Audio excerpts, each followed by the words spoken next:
तो देश का चौथा रीट लॉन्च हो रहा है, आईपीओ आ रहा है, ब्लैकस्टोन का तीसरा है और रिटेल का पहला रीट है, इसलिए काफ़ी फोकस में है। नेक्सस ये रीट लेकर आ रहा है। रीट को मैं आपको सरल शब्दों में समझा दूं कि जैसे आप म्यूचुअल फंड में निवेश करते हैं, उसी तरह से रियल एस्टेट में निवेश करने का एक साधन है। डिविडेंड मिलता है, जो किराए की रकम होती है उससे आपको एक तरह से डिविडेंड दिया जाता है और सेफ साधन है इन्वेस्टमेंट का, इसलिए काफ़ी चर्चा में है रीट। तो नेक्सस में हमारे साथ बात करने के लिए नेक्सस के एग्जीक्यूटिव डायरेक्टर और सीईओ हैं सहगल साहब, दिलीप सहगल साहब। सर बहुत स्वागत है आपका जी बिजनेस पर। धन्यवाद। मेरा सबसे पहला सवाल आपसे ये होगा कि रिटेल का पहला रीट है, इसलिए काफ़ी एक्साइटमेंट है लोगों को। सबसे बड़ी बात ये है कि अब छोटी रकम से भी हम इसमें इन्वेस्टमेंट कर सकते हैं, करीब 15,000 रुपये की रकम से हम इन्वेस्ट कर सकते हैं। तो सबसे पहले तो मैं समझना चाहूँगा कि इस रीट को लेकर आपकी क्या तैयारियाँ हैं, क्या साइज़ है, क्या प्राइस बैंड होगा, उसको लेकर एक बार डिटेल बताएं। ज़रूर। पहले मैं आपको समझा दूं कि हमारी जो प्लेटफॉर्म है, रिटेल प्लेटफॉर्म, मॉल प्लेटफॉर्म, उसमें 17 मॉल्स हैं, 14 शहरों में हैं और करीब 10 मिलियन स्क्वायर फीट है। दूसरी चीज़ जो बहुत इम्पॉर्टेंट है वो ये है कि हमारे पास 3,000 स्टोर हैं, 1,000 ब्रांड हैं और 130 मिलियन फुटफॉल हैं। ये है साइज़ हमारे बिज़नेस का। जहाँ तक आईपीओ का सवाल है, ये 3200 करोड़ का आईपीओ है, जिसमें से 1400 करोड़ जो है प्राइमरी है और बैलेंस जो है वो ऑफर फॉर सेल है। प्राइस बैंड क्या है? 95 टू 100 रुपीज़। और जहाँ तक निवेश का सवाल है, आई थिंक छोटी रकम जैसे आपने कहा 15,000 रुपये से लोग निवेश कर सकते हैं। दूसरा जैसे आपने कहा स्टेडी इनकम है और एप्रिसिएशन की अपॉर्चुनिटी भी है। सर मेरा अगला सवाल ये होगा कि जैसे आपने बताया कि 3200 करोड़ रुपए जुटाने की योजना है इस आईपीओ के ज़रिए, तो इस रकम का किस तरह से इस्तेमाल होगा, क्या स्ट्रेटजी होगी? श्योर। तो इसमें क्या है कि रीट लिस्ट होने से पहले जो भी प्रमोटर की डेट होती है, that has to be extinguished, उसको ख़त्म करना पड़ता है। तो मेजॉरिटी पोर्शन जो है प्रोसीड का वो रीपेमेंट ऑफ डेट में जाएगा। हमने देखा है कि आपका जो फोकस है, नेक्सस का जो फोकस है, वो टेक ओवर मॉडल पर ज़्यादा है। आप अपने मॉल नहीं बना रहे हैं, आप टेक ओवर कर रहे हैं। आपने कई मॉल टेक ओवर किए हैं। और दूसरी चीज़ इसी के साथ हमने देखा है कि पेरिफेरी एरिया में आप ज़्यादा हैं, आप हार्ट ऑफ द सिटी में नहीं हैं, बजाय इसके कि पेरिफेरी में एरिया में ज़्यादा मॉल आपके दिखते हैं। तो क्या फोकस आपका आगे भी, स्ट्रेटजी भी आपकी यही रहने वाली है कि आप टेक ओवर ही करेंगे और पेरिफेरी में ही रहेंगे, या कुछ बदलेगा? श्योर, अच्छा सवाल है। तो पहली बात तो ये है कि जो 17 मॉल हैं ये पूरे इंडिया में है और सिर्फ पेरिफेरी में नहीं है। हमारे पास दिल्ली में है, साकेत में, सिलेक्ट सिटी, इंडिया की सबसे बड़ी तो नहीं कहेंगे, सबसे बेहतरीन मॉल में से एक है। दूसरा हमारे पास बेंगलोर में 3 मॉल हैं, हैदराबाद में एक है, हमारे पास चेन्नई में एक है और मुंबई में, स्पेसिफिकली मुंबई सिटी में नहीं है बट नवी मुंबई में है, पूना में है, अहमदाबाद में। हमारी जो स्ट्रेटजी बेसिकली ये है कि जो भी मेट्रो या मिनी मेट्रोज़ हैं, हम 14 सिटी में अभी हैं, तो आगे जाके जो भी हमने एक्विजिशन करनी है, पहला तो ये होगा कि हम यहाँ कंसोलिडेट कर सकते हैं इन 14 टाउन में। उसके बाद जैसे आपको मालूम है, हिंदुस्तान में आज की तारीख में सिर्फ 15-20 टाउन में कंजम्पशन नहीं हो रही है। तो बहुत अच्छी अपॉर्चुनिटी है हमारे पास to go to other state capitals जहाँ हम नहीं हैं। पहले ये जो 14 शहर है यहाँ कंसोलिडेट करेंगे, उसके बाद स्टेट कैपिटल्स या टियर 2 टाउन जहाँ पे कंजम्पशन अच्छी है वहाँ जाएंगे। और अगर आप जोग्राफी देखें तो हमारी इंडिया के मैप में नॉर्थ में 4 मॉल हैं, वेस्ट में है, साउथ में, ईस्ट में एक ही है।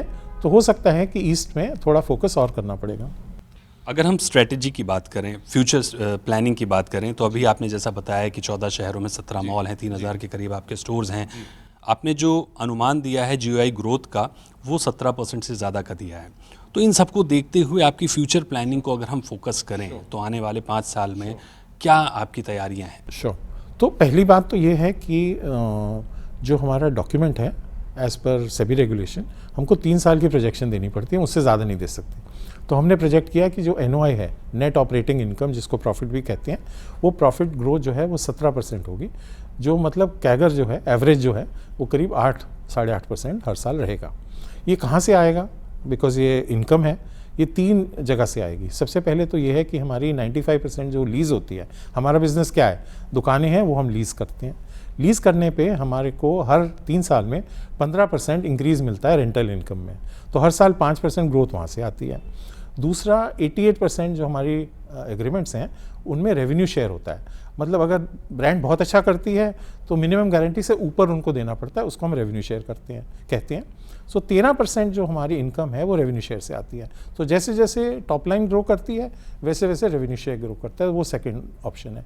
तीसरा ये है कि करीब 10% लीजेज जो हैं वो हर साल आती हैं रिन्यूअल के लिए, और टिपिकली हमको 20-22% इंक्रीज मिलती है वहाँ पे ऑन द रेंटल।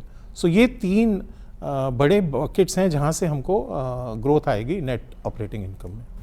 एक और सवाल सर ये बनता है कि सीबीआरई की अभी एक रिपोर्ट हमने एक शो भी किया था, उस पर रिटेल को लेकर काफ़ी बुलिश दिख रहा है मार्केट, और रिपोर्ट में ये बताया गया है करीब 173% ईयर ऑन ईयर ग्रोथ दिखी है कंजम्पशन में, और 474% की ग्रोथ दिखी है आपके न्यू सप्लाई में। तो ये जो ग्रोथ स्टोरी है इतनी स्ट्रांग दिख रही है, लेकिन हम इसी के पैरेलल अगर हम देखें तो ग्लोबली सिचुएशन बहुत अच्छी नहीं है। तो इन दोनों को अगर ध्यान में हम रखें तो भारत में रिटेल की ग्रोथ स्टोरी क्या उसी के आधार पर चलती दिख रही है, या फिर जो बाहर के प्रॉब्लम्स हैं, जो ग्लोबल टेंशन है, इसका असर पड़ता दिखेगा? बहुत अच्छा सवाल है। सो पहली बात तो ये है कि इंडिया की जो रिटेल स्ट्रक्चर है वो बहुत फ़र्क है, चाहे आप यूएस से कंपेयर करें, यूरोप से कंपेयर करें, सिंगापुर से करें, दुबई से करें। आज की तारीख में भी 87% जो कंजम्पशन है इंडिया की $1 ट्रिलियन में, 87% जो है वो मॉम एंड पॉप स्टोर्स, जो छोटे नेबरहुड स्टोर हैं, उनसे होती है।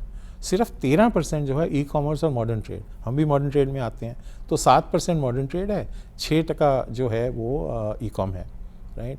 सो 87% का हेडरूम है हमारे पास, अनलाइक से यूएस में जहाँ 100% या ई कॉम है या मॉडर्न ट्रेड है, वहाँ मॉम एंड पॉप स्टोर्स तो हैं ही नहीं।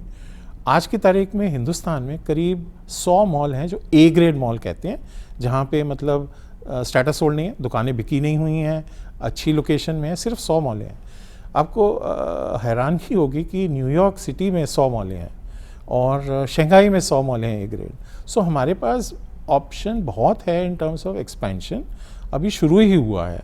और जब तक 87% ट्रेडिशनल ट्रेड में रहेगा, I think potential for e com and for modern trade to grow बहुत ज़्यादा है। सो मेरे हिसाब से जो वेस्ट में हो रहा है वो यहाँ नहीं होगा, एक बात। दूसरी बात, हमारी ग्रोथ जो है एज अ कंट्री बहुत आगे चली गई है कंपेयर टू एनीबडी एल्स। आज अगर बड़ी इकोनॉमीज़ में देखा जाए, हमारी ग्रोथ, इंडिया की growth will be one of the best. Inflation all said and done अभी भी अंडर कंट्रोल है। एवरेज हम ये समझ के चलते हैं कि 10% ग्रोथ कंजम्पशन में हर साल होती है मिनिमम, अगर 7-8 साल का डेटा देखें। तो कोई भी बिजनेस जो है वो 10% से तो ग्रो करेगा, और अगर अच्छा करेगा तो उससे ज़्यादा ग्रो करेगा। और उसी बेसिस पे हमने जो प्रोजेक्शंस की हैं 2 साल की, उसी बेसिस पे की हैं। बिल्कुल, यानी जो आपके प्रोजेक्शंस हैं, जो रिपोर्ट्स हैं, वो कम से कम रिटेल सेक्टर को बहुत बेहतर बता रही हैं आने वाले समय में। और ऐसे में आईपीओ का आना, और सबसे बड़ी बात कि आईपीओ रीट का आना, और रीट में आमतौर पर बड़ा निवेश होता था, लेकिन अब छोटे निवेश के साथ भी आप इसमें जा सकते हैं। तो ये एक अच्छा ऑफर, एक अच्छा निवेश का साधन है। तो फिलहाल सर बहुत शुभकामनाएं हैं मेरी आपके आईपीओ के लिए, और हमसे बात करने के लिए बहुत बहुत शुक्रिया। बहुत बहुत आप बने रहिए जी बिजनेस पर। नमस्कार। बहुत बहुत धन्यवाद।